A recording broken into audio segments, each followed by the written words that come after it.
This morning's scripture reading comes from the Gospel of Matthew, chapter 14. And if you'd like to follow along in your bulletins, you're welcome to do so as the text is printed in them. Hear these words.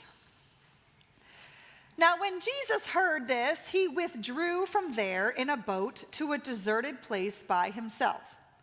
But when the crowds heard it, they followed him on foot from the towns. When he went ashore, he saw a great crowd, and he had compassion for them, and he cured their sick.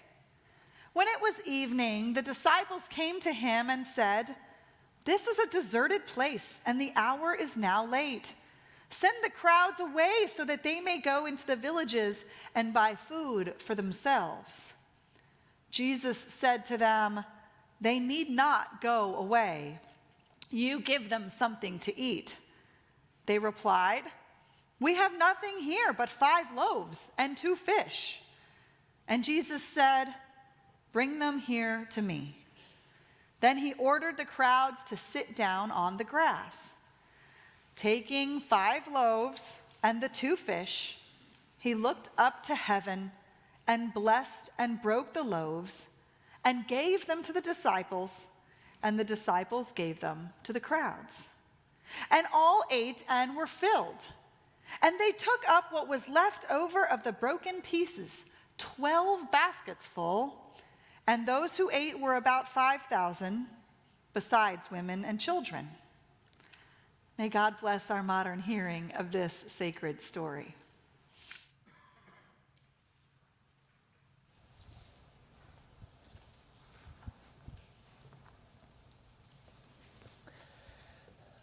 The story gets told of the 28-year-old young man living in East London who was excited about proposing to his girlfriend Leanne. Wanted to find the best, most spectacular way he could do it. His name was Ernest, and he enclosed a $12,000 wedding ring inside a helium balloon. But do you know that as Ernest left the specialty jewelry store, the balloon got pulled out of his hand and began to rise above the rooftops of London? Ernest drove all around the city for 2 hours trying to track it down, but the wedding ring was lost. The London Sun picked up on the story, the newspaper did, and they asked Ernest, "Why did you do it?" Ernest said, "Well, I had a really great idea. I would give my girlfriend a pin, and as she popped the balloon, I would literally pop the question. And now she's mad at me. She wants me to get her a new ring. I was looking," said Ernest, "to get off to the loudest, most spectacular start to the relationship as I possibly could." I'll let you in on a little secret this morning. I am Ernest. For the great temptation today on this first Sunday is to get my relationship off with you in some kind of great, big, impressive way. Pop the best sermon I can on you. Wow the crowds. Cast an inspiring vision. For that is conventional wisdom, is it not? If you want to start off the best way you can, you got to go big.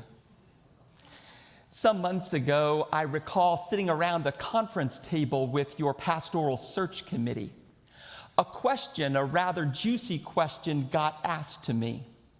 In your first week of ministry at Naples UCC, who will you listen to for advice?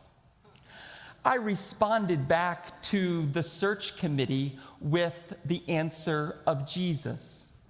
A loaded question and a loaded answer for sure. And do you know, this past week, I overheard Jesus sharing a word of wisdom to his disciples about the best way to start off with the crowd. Said Jesus back to his disciples, "I want you to go small and trust in me." For when you think about the miracle of the feeding of the 5,000 in Matthew chapter 14, that is the contour of the story, is it not? The disciples notice that the crowds are very, very hungry, and the disciples only have 5 loaves of bread and 2 fish, and they share back with Jesus, all of the crowds are really hungry in this moment. What are we going to do? Jesus, I think we should send them to the villages so that they can go and get food. But Jesus reminds them, no, I have a different kind of strategy. I took my children to the Naples Zoo just the other day, and there was a teenager there that was wearing an athletic shirt, and it said, "Go big or go home." That is what the disciples were presenting to Jesus, at least early on in this story. And we do get their humanity, do we not? For all of us who want to make a difference in this world, who want to make an impact with the crowds, one of the great temptations is if we can't go big, well, then we just got to go home. Send them to the villages, Jesus. Perhaps in your desire to be good, you want to be the good Samaritan, but you can't be the great Samaritan, and so you get discouraged. Or in your desire recently to help a friend or a neighbor in a complex situation, you want to do something kind for them, but you can't solve the whole problem right away. And so you're just tempted, if you can't go big, you might as well just go home. If you're trying to reach out in ministry or mission here in the community, and you think about all of the problems that the community has and the world has, and it just feels like on some days you're trying to, in doing good, empty the ocean with an eyedropper. I mean, if I can't go big, then maybe I just ought to go home. And it is into this go big or go home mentality that Jesus spoke words to his disciples, words of promise and words of hope. Bring those 5 loaves of bread and 2 fish to me. The rest, you might say, is history. Reluctant at first, the disciples brought forth that little bit, what could have amounted to an amount of food that could have fit inside one of those children's backpacks. Jesus gives thanks, presents the food to heaven, and Jesus and the disciples, in a miraculous way, are able to serve 5,000. Indeed, when the disciples were willing to go small and trust, something mysteriously beautiful happened. 5 loaves of bread, 2 fish. One of my favorite preachers, his name is Fred Craddock. And he was talking one day about this concept of going small and trusting in God. And he likened it to the following analogy. He said, so often as followers of Jesus, we make believe that the Christian life is like God handing us a $1,000 bill. And our job is to come to the altar and hand God that $1,000 bill and say, here's my life, God, have it all. But the realities of the matter, said Craddock, is it's more like God taking that $1,000 bill, handing it back to us and saying, go to the bank and cash it in for quarters. And each day we put our quarter in.